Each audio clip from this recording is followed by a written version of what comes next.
Well, good afternoon, everybody. The 2019 draft has come to a conclusion for the Chiefs, and we're going to talk about their picks, what they did, and how they got to all this. Quiet day for them, but I want to mention before we get started that we're brought to you all of our draft coverage. I'm going to do a video on every single one of the prospects. It's all brought to you by Insurance Incorporated, our sponsor for the draft. And they do auto, home, life, travel, all kinds of stuff. If you need something insured, they can help you out. Check out and ask for Sean when you contact them. There's links should be in the show notes. So Insurance Incorporated out in Shawnee, they're a local company. Give them a look up. And they've been supportive because there's a lot to talk about. It's been quite a weekend, actually. And I am, for one, have hit probably the end of my rope about all the turmoil. Something's going to happen with the off-field stuff that the Chiefs are dealing with right now. And that's just the way it's going to be. I can't control it. You can't control it. So I'm going to focus on these guys. I'm going to play a gig tonight. If any of you are in Colorado, I'll be at the Little Bear with the Canyon Creek Band tonight in Evergreen. So the Chiefs got a lot done. And I think you could see that it probably adjusted their priorities, what they did on the second night, because they had to try and take some of that pressure off in the receiving core in particular. But they did, and I think they got done what they needed to get done. They come back today, and it was quiet. You know, there was a lot of talk about that maybe trading back in. They didn't end up doing that. You know, when you're down to just 2 6ths and a 7th, you know, in a span there at 20 picks, there's not a whole lot you can do without dipping into your future. We'll talk about the future and what some other things mean here in a little bit. But for right now, we'll go over the picks. Rashad, Fenton.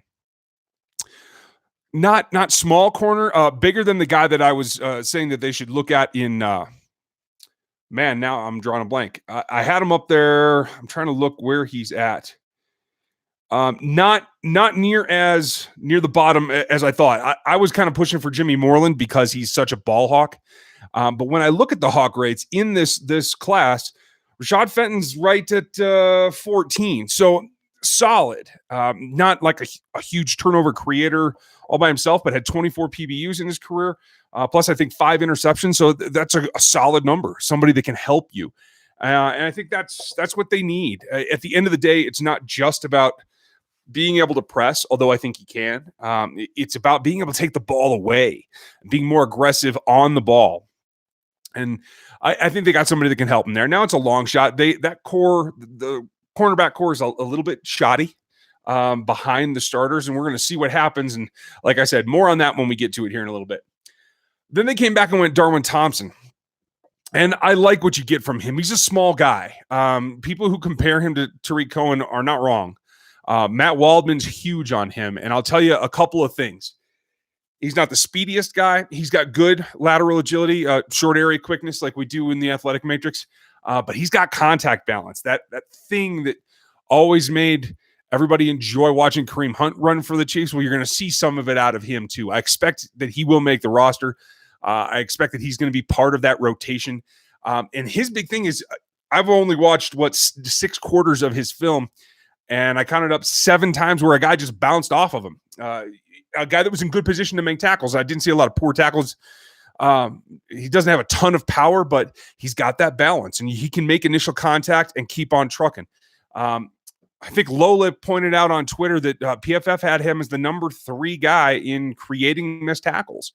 I hadn't even looked at that for him. So that's another obvious thing that I think will help his case. And I think what you have is a nice mixture now of power guys in Hyde, and I think Darryl can do some of that. And then your main all-around back in Damian. I think those are 3 good ones. And now you add them to the mix. I expect that they'll probably do a UDFA signing as well. There's a couple other guys out there that could make it happen. So I think it's a solid pickup. Is he a world beater? I'm not sure, but I think he's going to play. He has the ability to play a role. I don't know if he necessarily will. We'll see. Jerry Cole says he can squat 695, which is just about better than mine ever was. So good for him. And I'm about, I don't know, 80 pounds heavier. So good for him. And then they got Allegretti out of Illinois. And it's funny because everybody said who, and honestly, I had not even scouted him. I had not done his film.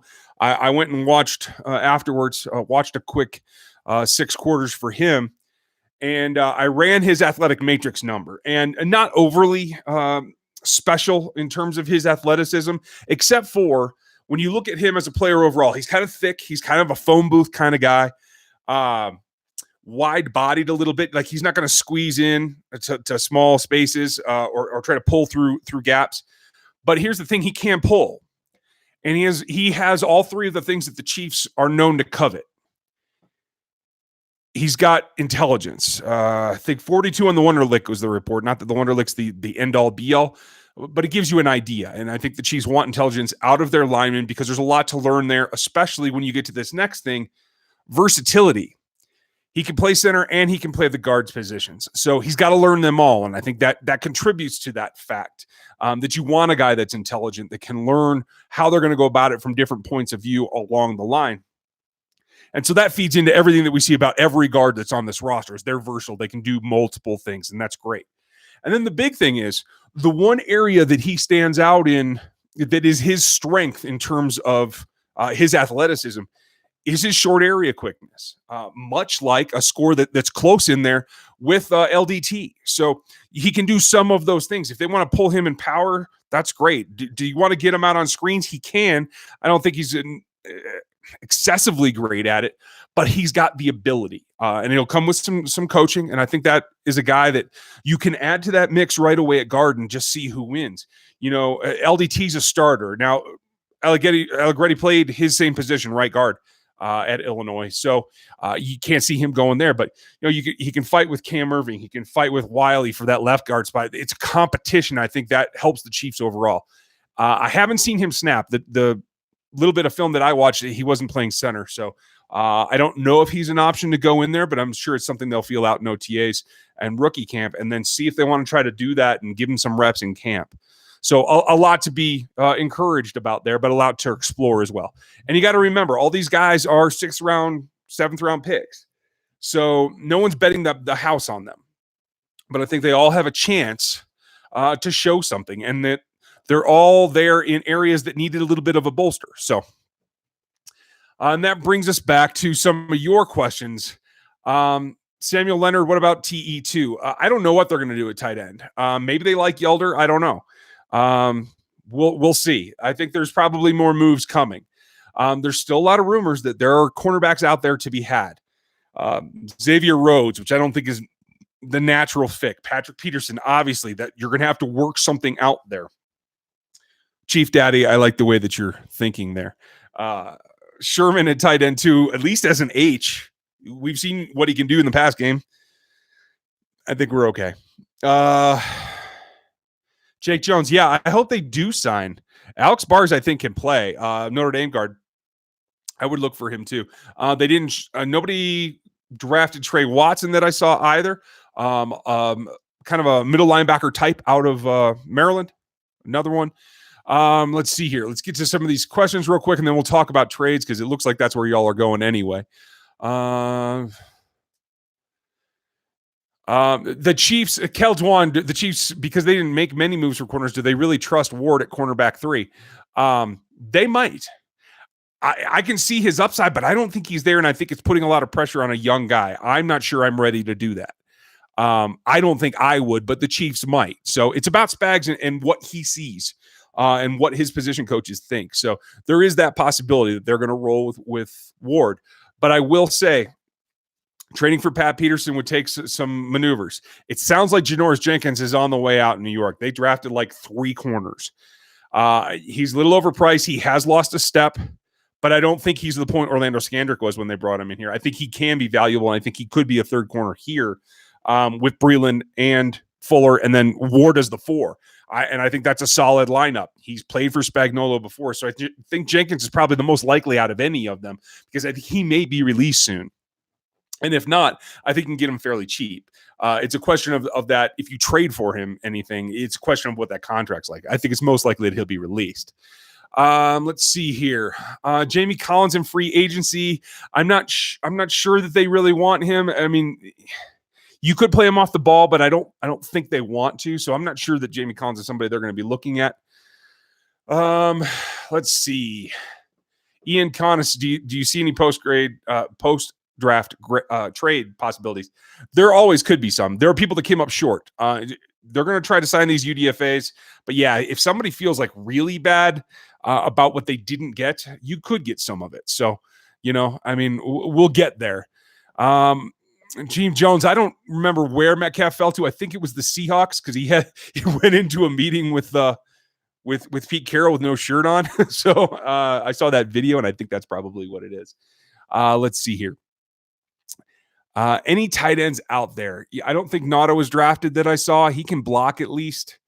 I'll have to take a look at who else didn't get drafted. And obviously, the free agent, the UDFA frenzy is going on right now. We'll start to hear some things trickle out here in the next probably hear something by this evening about somebody they signed. So I don't Paddock. I don't know who their priority UDFAs are, but I know they have a list of them. So there are still holes to fill. Tight end 2 would be one of them. So that's what I would be thinking they're going to look at. Maybe linebacker depth and definitely corner depth. With Watts coming back to safety, Jake Jones. With Watts coming back to safety, will Thornhill play a role as a corner? No. Thornhill's going to be your starting free safety. Watts will probably be the third. I think Lucas will be the fourth, and I think Dan Sorensen is one of the guys that you could try to get trade value from.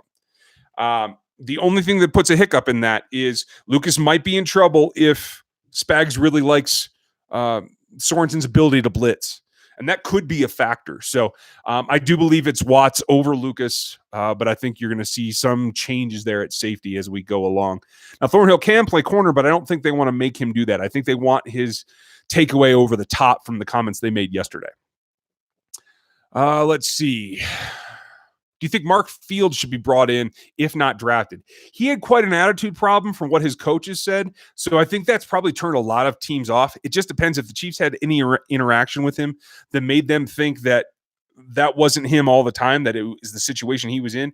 Maybe they give him a look. I really don't know. Hey, thank you. I appreciate that. I'm doing my best, you guys. 250 people on a Saturday afternoon. Yeah, I know I said Saturday like 5 times yesterday. It's been a long couple of weeks. Ian, do you think Sorensen can play a smaller cover linebacker? They tried that and it was ineffectual the last 3 years. That's what you have Dorian O'Daniel for. So I don't think so. I don't think you want to put him in that role. You definitely don't want him at the back of the defense. So it's going to be traditional strong safety type role if they want to blitz with him, or else maybe he's going to be tried to trade or let go. That's my guess. UDFA running backs. I don't have a lot off the top of my head. I'd have to go open the big board again. If you guys use the board, take a look down there. Some of those guys on day 3 could be options. I stopped when the Chiefs were done. I haven't seen what happened in the 7th round. Terrell Hanks, KCK, good question. Ran terribly, but looked good on film. He could be a UDFA that you sign and just see what he has in OTAs and whatever. Maybe he's not going to stick, but an undrafted free agent signing, I think, is perfectly fine for Terrell Hanks. And yes, I'm still on coffee today. No, Jalen Hurd got drafted, you guys. Robbie Anderson was trying to think. Kenneth Bruscher, do you think Thornhill will be a starter right away? I do. I think he's penciled in as free safety 1 right now. And I really don't see anybody on this roster challenging him for that. I like Watts more of a roamer, more of a robber. But I will say this. I think we saw enough out of Watts that you think maybe he can play in the back when he has to. They could roll out Watts, Thornhill, and Matthew together and really mix it up about who's doing what, who's playing the robbers. And you could run multiple robbers that way too, and who's playing at the back of the defense. Who else?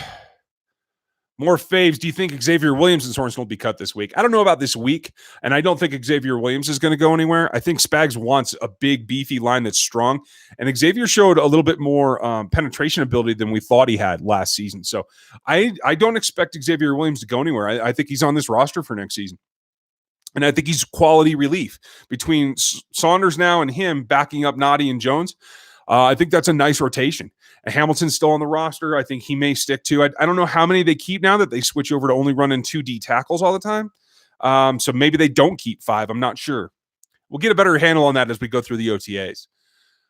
Let's see who's next. Golden Patriot, how are you, pal? 49ers got Jalen Hurd. Yep, that's who it was. What do you think about Terrell Hanks? Answered Casey. Craig Murphy. Is it too early to toast a drink? Cheers. It's caffeine still, but it'll work. Norman Schreck, thank you. I appreciate you guys watching. And, there's been a lot of people making donations the last couple of days. I know I've been live a lot. So if you have been on here and you threw some into the channel with the super chat, thank you very much. It all helps, and it all helps me keep going, get better software, get new lights, whatever I can do to upgrade a little bit, try to make it look better for you. Hopefully I'll get new internet and these lives will come together better. In fact, here as things slow down now before camp, I'll do it behind the scenes and show you guys why the lives don't look as good as the pre-recorded stuff. I live out in the mountains and my internet's pretty slow, but I'm hoping to get better service that will give us more interaction and better video quality. Let's see here. What's my grade for the Chiefs? Tony Lejeune. I don't know that I have a grade yet.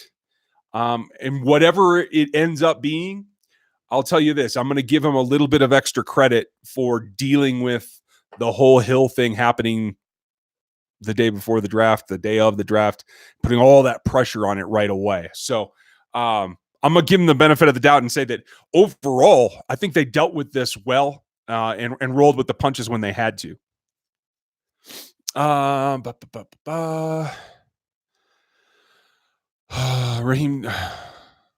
Yahim, sorry. Did Elijah Holyfield get drafted? I don't think so. Not that I last saw. He could be UDFA, I guess. I don't know. It just doesn't seem the athleticism's there. So, do you think Hill will be cut Monday, Mike Arnett? I don't know. I don't know anything. I know the team wants to be diligent and get things right. They are kind of under a microscope about how they deal with it, so I think they want to make sure they get it right. Everybody's asking me a ton of questions on Twitter about who did what and the recording and everything else. I don't know anything more than you guys do. And quite honestly, I'm trying to keep my nose to football rather than this political stuff, this crime stuff. I just don't know. So as we hear about it, I'm sure the DA will make a big deal out of it, and we'll know more as it goes along, but we'll see what happens. I don't know that Monday, but I don't think he's going to be on this team very much longer. J-Dub, thank you. I appreciate that. Tony got yours. Zach Steiner, will McKenzie play this year? I don't know. We haven't seen anything about him, and the press doesn't get into practices, so I can't even tell you if he's made progression yet. What's going to be interesting to see is who takes snaps where in OTAs. And then I think it'll be an all-out battle for the left guard spot in particular, but maybe center as well come camp. So that's what I'm anticipating right now. Got that one. Okay, Dr. Sanitary 43. Emmanuel Hall is a UDFA because he was projected as a fringe third rounder.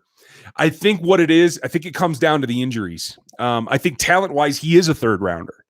But I think the groin in particular, for a lean guy that's his game's based on speed, a groin is a really scary injury, and it had to be surgically repaired. So that is a huge red flag. And if you check out my draft board, I put a medical red flag on him because of that. So I think that's what's holding him back. And I don't know if it's recoverable or not. I don't know enough about him or his process to know just how bad it was. We'll just have to see if he signs somewhere and go from there. How do you feel about Tyree Jackson? I think he's an athlete more than a quarterback. I think it would take a lot of coaching, and I think the Chiefs have Litton, and I think they don't really need another project. I think they're happy with Litton. He's got the arm. And I think they're going to have EJ Manuel push him a little bit and see if he can take over in 2020, which I think is the last year. I think this will be Henny's last year under his contract. So they're trying to see if he can become a backup. I don't know that they have the energy to put into trying to develop a guy like Tyree Jackson that I feel has quite a long way to go.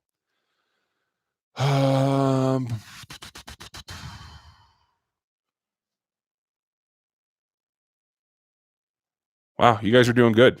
Answering each other's questions. I don't even have to do the work anymore.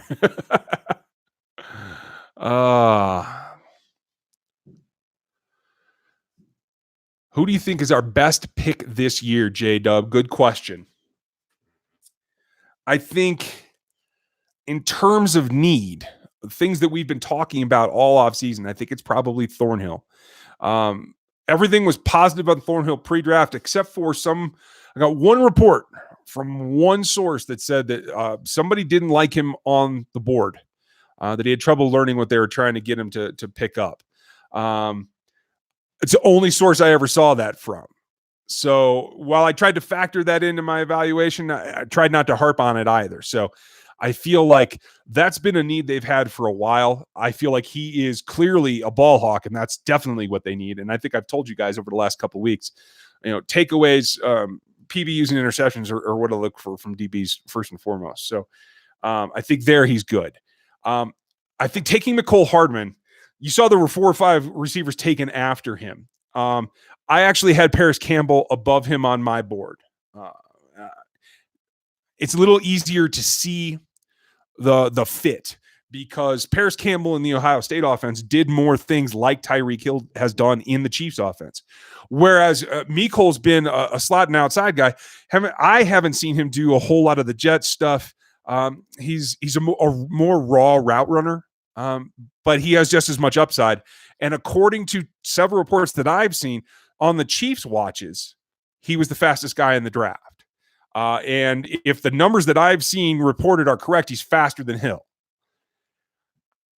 That's obviously what they're looking for. They want a stretcher. They want separation out of athleticism. I know a lot of you guys were talking about Akeem Butler and DK, and those guys just don't get separation. And that's the problem. That's what this team needs. When next year comes around and the whole new class comes in, I'm still going to remind everybody, separation is the name of the game in the NFL.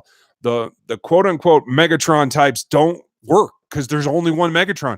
So separation is what's key. And I think that Mecole Hardman can separate as good as Paris Campbell. So they had him higher on the board for some reason.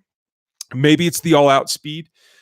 When I ran his numbers, his profile in the athletic matrix is based on the combine number of 4.33, not 4.24. So he's even better than he appears in the matrix draft guide. So that's fine. If that's what they felt, they went and got their guy ahead of other selections that were right there. I know people felt like he was projected to go late. Well, there's guys that were projected to go in the first and second round, like Butler, who went, day 3?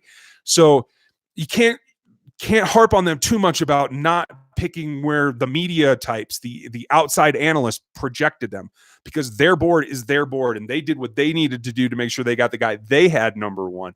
So I think that's a good sign. And doing all that for Mecole Hardman is a sign that they are taking seriously adjusting to the Hill news and being able to move on.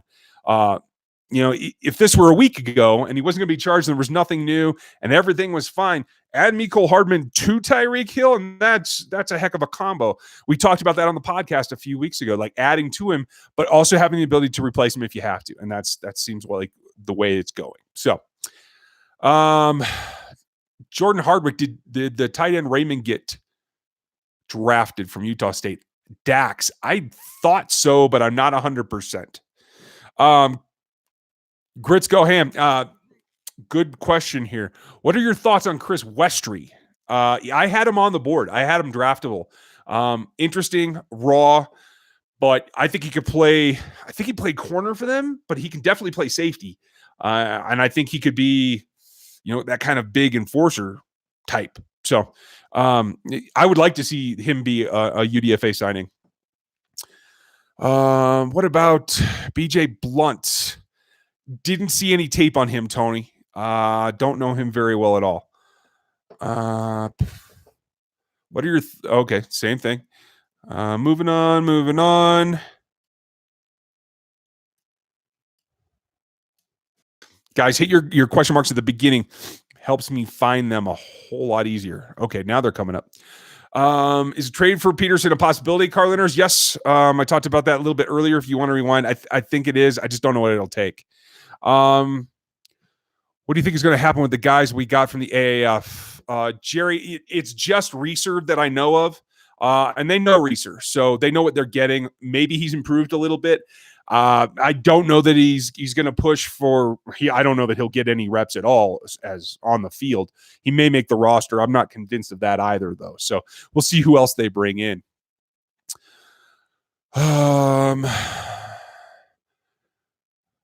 Ian, I feel like the defense is better. I'm not going to say I feel good about it, but I feel like it's better. So we're getting there.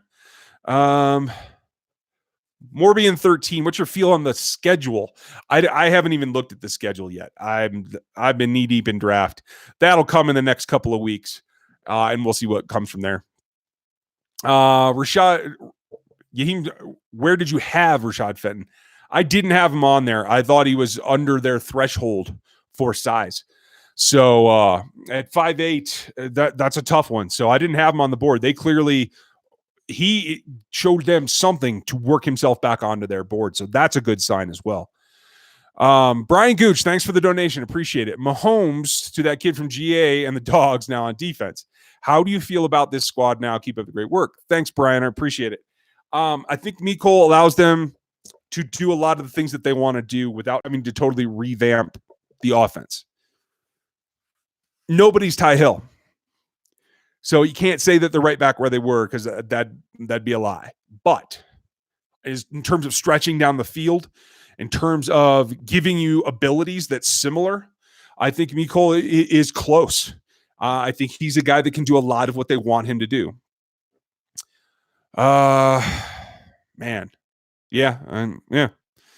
And on defense, I think they've improved the front. I think they're going to be better against the run. They're going to put themselves in better situations. More often, they'll be in second and long and third and long because of their ability to stop the run. They got a lot of big dudes up there. And if you saw the little snippet from Steve Spagnuolo, I'll use it in one of the videos upcoming. He's focused on the front. He wants it to be big and powerful and be able to stop that run. I think that's going to be important. And I am going to do more videos. And if you guys would, check out Insurance Incorporated. They are the sponsor for all of my draft coverage. Sean's a good buddy over there. He's in the talk every now and then, and they do a great job. They're sponsoring this series of all the draft picks, and I will go through them all here in the next couple of weeks.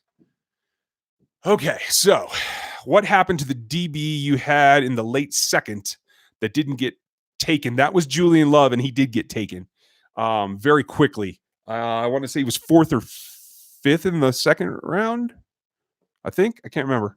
But he did get gone long before the Chiefs were ready to take him. So, okay. OvoCal. Darwin Thompson is the biggest addition in the draft, he says. I see him as a McCaffrey with a mix of Sproles. Yeah, I like him. I don't think he has the breakaway speed like that. Definitely not for Sproles, but I think he'll be able to do pretty decent. I want to see him in pads bouncing off of guys first, though. So I'm going to hold my opinion until then. J-Dub, do you think Hardman will make it to week one as a legit starter? I think he will. I think he's definitely going to be in the mix. You know, you're going to call Sammy wide receiver one when Hill's let go, but it's also Mannix. He's still going to be an X. I think Mecole will end up being the Z, and they still got to figure out who's going to be next down that line. Now, is it going to be week one? I don't know, because Demarcus Robinson knows his offense a whole lot better than Mecole Hardman does. And that's the toughest point about wide receivers in this offense. It's hard to learn. Bradley B in NYC, thank you for the donation. I appreciate it. What's the biggest remaining need? Well, Bradley, you have a good question. And I go back and forth. I still feel like wide receiver 3's up there, and I still want another starter at corner. I still feel like Travarius Ward needs to be the fourth corner on this team. So those are the things. I feel like Thornhill's done the deal at safety. I feel like you've bolstered the defensive line plenty. I like Saunders as an addition. He is an athlete. And I mean, you saw him. There's clips the Chiefs put up. He's caught passes out of the backfield as a fullback. 11 fullbacks, just saying. So his athleticism really shows off, and I think he's a great fit. Their front, I think, is ready. I think they're going to try to ride with the linebackers they have. I'm not sure that's going to work completely, but we're going to find out. And I think they have options in the 5 guys that they have right now. Hitch, Ragland, Wilson, DOD, and Ben Neiman. Well, I don't want to forget about him. He is an athlete, and I think he could possibly compete at Sam even. I don't know. But I think that those 5 guys, they feel that they have enough at the linebacker core that they're going to ride with it. So tight end 2 could be a need too. I don't think it's a strong need, but it could be a need. So there's enough there that they could spread it around and attack it a number of ways. But Bradley, thank you for your donation, and I hope that answered your question enough, at least for where we stand now. Okay, Ethan, what do you think of the Chiefs would have known? Would they have kept Conley if they'd known about Hill? I don't think so. Chris is a good athlete, but they don't use him the way that Chris needs to be used. Chris should be a red zone weapon. He should be using his leaping ability more than his acceleration because he's kind of a strider. That's why he doesn't get that great of separation. And they just don't run that type of offense. So I don't think they were going to invest in him in a second contract that was going to be way more money. Paddock. Have you seen the clip of Mitch Holz's introducing the 3 of them to a live crowd? No, I haven't. Sorry. I haven't been paying attention to the media type stuff. KCK, do you think we should have taken Julian Love over Saunders? Higher on my board, but, they know what they're looking for, and I'm going to give them credit, especially with a new staff and a new scheme, that they know a lot better what they're looking for than I am. And I'm not going to fault them for anything that they did in making the choices they made. I would have liked to see Julian Love on here, but maybe he wasn't enough of an athlete for them. Maybe there was something outstanding in his visit or, his interview. I don't know. But like I said, I don't know enough about the specifics they're looking for to say that they did anything wrong or there's anything that I would have second guessed.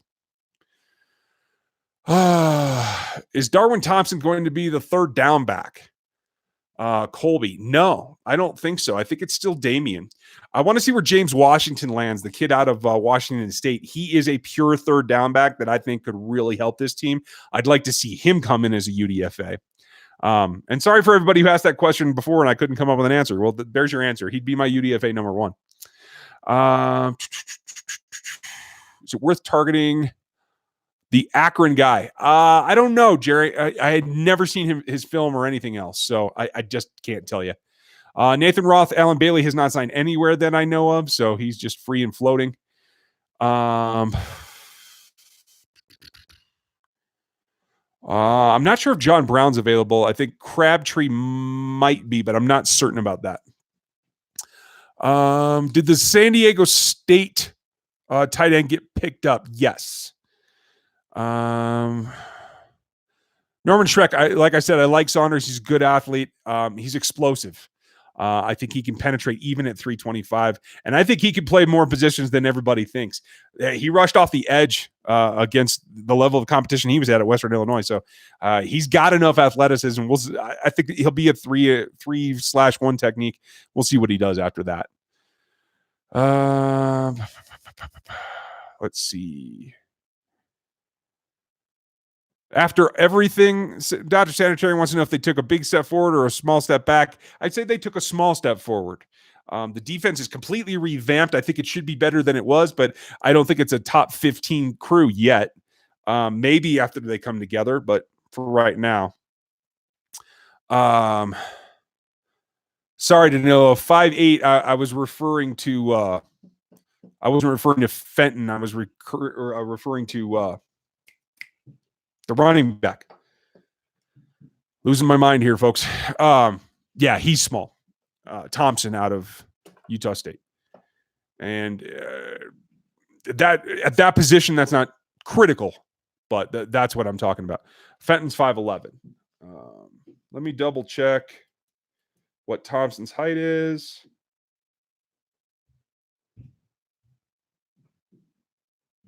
And where he went. Oh, and then Excel crashes on me. Never mind. But that's who I was referring to. Okay, Mr. 314, I answered that a while ago. It's just because of his injury, I'm pretty sure. Can we still get back Alan Bailey? You can, but I don't think they want to spend the money that he's going to get. Maybe his markets come down so much, maybe they could. I don't know. Yeah, it's a good question. Jerry, with not taking a tight end, is it fair to say that Kelsey's here for some years to come? I think he was going to be, but he is 30 years old. So I don't think that not selecting a tight end is indicative of him being any more planned to have any longer longevity than we thought a week ago. So I think Travis is in their plans for a long time. Ryan Owens, would you have taken Hunter Renfrow if he was available? He's a slower guy. He's a possession receiver is what I call him, but he is quick out of his cuts. And I think that's important. If they had a 5th round pick, I probably would have been okay with it. So maybe. Let's see here. Danilo, Caleb Wilson, Dax Raymond still on the board. If they go underrated, who's your voice for best UDFA of the two? Raymond, better athlete, better pass catcher. Dwight Raleigh, why is the team that I hate the most, the Patriots, love drafting Razorbacks? They're a little bit up front. They're tough, and I think that especially on the lines, I think that's what the Patriots like. It just seems to be a place that they can go and get what they're looking for. Carlos Vasquez, since they picked up a wide receiver, why not get Chris Harris from the Broncos? One, I don't think the Broncos would trade to the Chiefs. I don't think they'd trade in division. And two, Chris Harris is going to come with a hefty contract, and I don't think they're ready to do that. I would love to see a Jayhawk come home, but that's probably a little too far out. Metal Rocker 13, what do you think of the guys we got in the draft? Are we reloaded or ready to make another run? I think they're improved on defense, and I think they're making the best of it. I think there's still a couple of holes on both sides of the ball that they could still improve through UDFA's signings, maybe even camp cuts that maybe they'll have to pick somebody else up from another roster once they're cut. That is going to happen. So, have you seen the crazy cartwheel backflip? Yeah, Norman, I have. He's pretty impressive. Let's see here. How does the UDFA process work? Tom Bad. And I know we're running long here. I'll get to this real quick and then we'll wrap it up. It's a free-for-all. The last week they've been keeping in touch, saying hi to the guys that they want to bring in as undrafted free agents. And so right now, the phones are all manned. Everybody that you see in the Chiefs War Room is on the phone right now trying to sign UDFAs. Position coaches, scouts, everybody. And it's just a mad dash. It generally comes down to either having a relationship from when you interviewed them, had them in for a visit or whatever, and they want to come there, or having a relationship with their agent. You're trying to sell them on coming to Kansas City over San Francisco or over Dallas or whatever.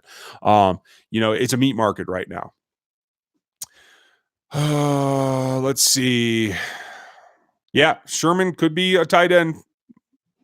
Not a problem with that.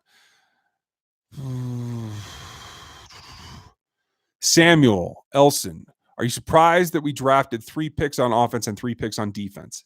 A little bit, but I think that's just the way the board fell. And I think the wide receiver need became prominent. So thank you guys. Thank you, Jory. Appreciate that. Last question. Cody Walters, any chance you can still do a trade for a CB? Yeah, there is. They'll just have to give up future draft capital and maybe another player. Maybe they can get somebody to want a safety like Sorensen and make something out of it. I don't know. So thank you guys. It's been a fun draft. We'll have the podcast up tomorrow night. We'll probably record that tomorrow too. So, it's going to be fun. I will get back to doing regular produced videos here in the next couple of weeks. I'll have a little bit in the next 2 weeks, probably not as much as normal, and then I'll get back into it. So I need a little bit of rest. It's been a long draft season, and I'm traveling with the family a little bit. So you will see things from me. Keep it coming, and I'll have a video every week, no matter what. So thank you guys for hanging out. I hope you enjoyed the draft, and whatever happens in the near future, Hill-wise, whatever, we'll be on. We'll talk about it. So thanks. Enjoy the rest of your weekend, and I'll talk to you next time.